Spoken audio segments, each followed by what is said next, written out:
This is TWiT.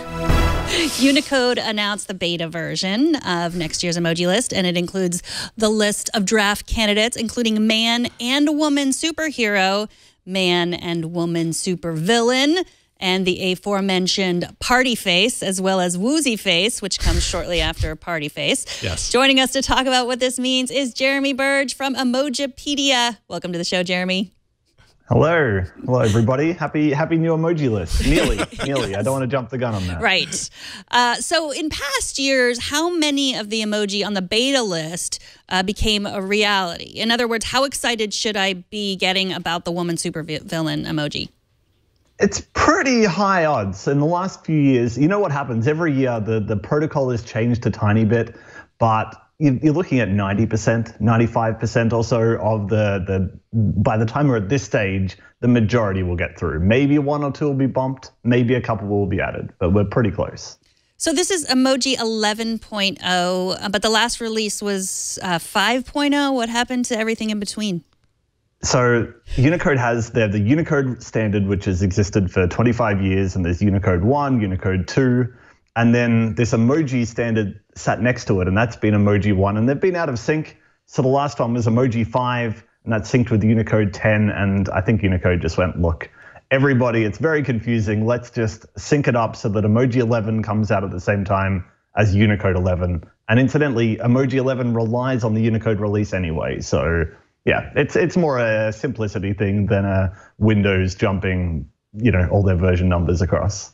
I know we've talked a little bit before in the past on this show about kind of how these emoji are selected and everything, but I'm really curious to know, like, every year there's new ones added. They're added for a number of different reasons. Is there any like particular emoji that keeps getting bumped that's like, it's highly requested, people want it, it's been a long time, people keep expecting it to appear, and nothing? And apparently maybe it'll come next year or the year after. I feel like this year solves a number of those. I think that's been the case for the last few years, that Redheads in particular, I swear, every year we get the release comes out, and then the Redheads come out in force to say, not again, are you serious? This year, probably the most feedback I've had for something that isn't on the list but might be close would be the flamingo. People love the flamingo, and it's not on there, it's not on the animals, and I think it maybe should be. Okay, here's a serious question. The petri dish emoji, is that there to represent an actual petri dish, or to like say you're about to like go into a dirty restroom or something? You're going to CES. Yeah. You know what? So I looked at the proposal for that, and it makes the case for it based on scientific reasons only, and it goes into the importance of science and how much more, in theory, people are into this sort of thing than, say, a Bunsen burner or a lab coat. But in reality, Unicode does look at multiple purposes, so I think it could have multiple uses, and that's where it's interesting to see, right? See how people actually use it in the real world. Toad Sloth in our chat room would like to make a case for the eyelash mite emoji. Eyelash mites, the little bugs that live in your eyelashes? No. That's something I've never, I'm totally unaware of this too. Now really? I'm slightly frightened. You guys don't know what a mites are? I mean, I know what a mite is. Yeah, but not in your eyelashes. Exactly. Well, that's probably, you don't know. If there were an emoji, you probably would know. I'd have great awareness of it. I'd like to see the stats on that. Okay. Kind of touches a little bit into one of my questions that I had down, which is that how deep do you go with emoji? Because I feel like emoji started off relatively simple. It was like expressions and faces and whatever. Now we're getting down to whatever that was, eyelash mite, which feels very granular. Like, when does the madness end? Like, when are we like, you know what, I think we've done the major things and we're good? Or is this just kind of, this is the beauty of emoji, it's ever evolving? I mean, everyone has their own perspective, right? Yeah, I might true. say, I'm pretty happy with the set, I don't need anything else, and then someone in a different country or a different place goes, no, that's absolutely crazy. Skateboarders, they're always onto it saying, there's all these other ways of transport and bikes, no skateboard. I don't know. I think we're going to have to see.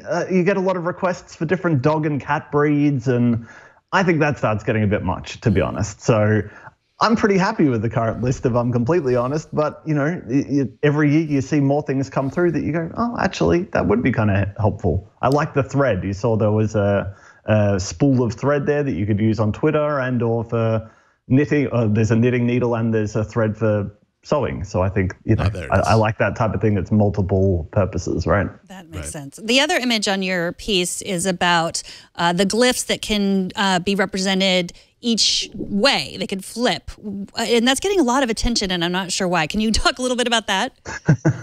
I was surprised by this too. This is a 3-line item in the new emoji update saying, look, we have a mechanism now. It's been asked for years, is can you flip the direction of emoji? And it's sort of been some pushback on it because vendors show emoji in different directions already. So you need some kind of standardization then.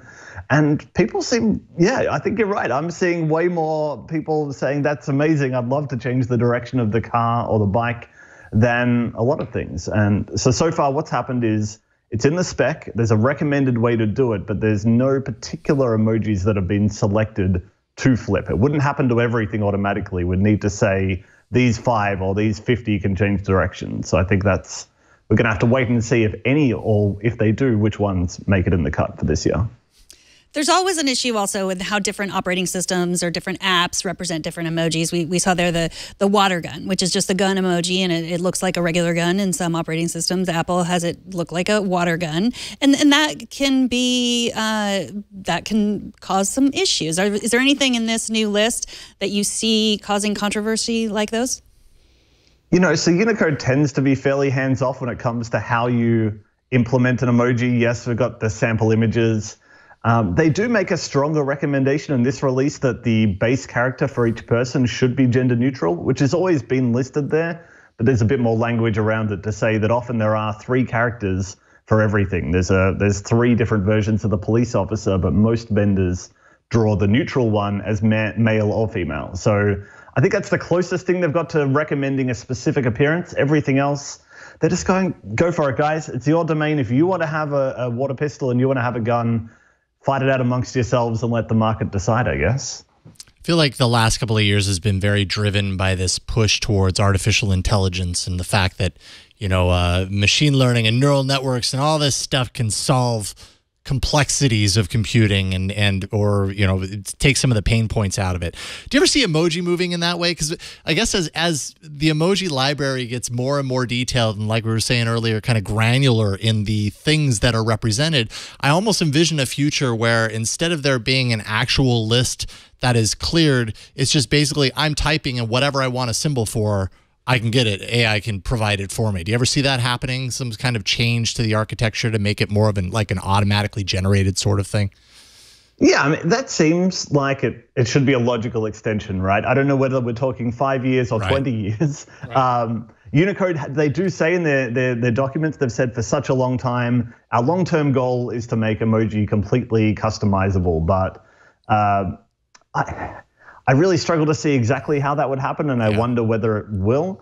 But yeah, I mean, it seems logical, right? Of course, we've got pretty damn smart computers, and the fact that we can't just type a word and have a bunch of cool little pictures show up seems a bit of a failing, really. Although it does aid in the fact that we all understand the meaning we give because there's a limited library. And if you did allow anything, maybe I'd just be like, what is that? Whereas at least when you send it a lot, you don't have to squint so much. You go, oh yeah, that's the party men putting their hands out, and then you know immediately what you're looking at.